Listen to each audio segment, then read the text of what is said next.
Mae ffrain Careidal yn rili enwog am Truffles, ond oeddech chi'n gwybod bod rhai o fwytau gorau Prydain yn defnyddio Truffles o Gymru? Yo, Matt! Hi, Chris.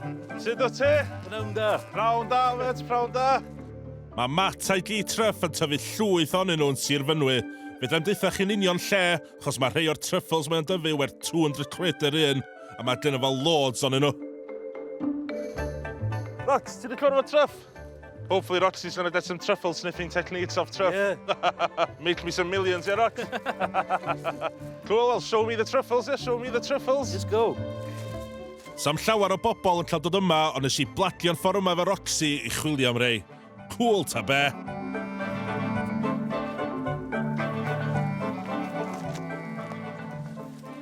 Mae Truff yn gallu smelio truffle o dros 20 metr i ffwr, a pan mae dros benod i ffeindio un, mae'n didio straight away. So, Roxy, dwi eisiau cymryd tips o'n dyn Truff. Mae'r lympia bach du ma sy'n tyfu wrth wreiddiau coed yn un o'r bwydydd mwyaf drud yn y byd. Nath yna un yn Italy dwerthu am 45,000 o bunna. Nuts, ia?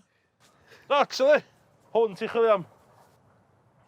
Go on, find it, find it. Das, ffeindio fo. Oh, man.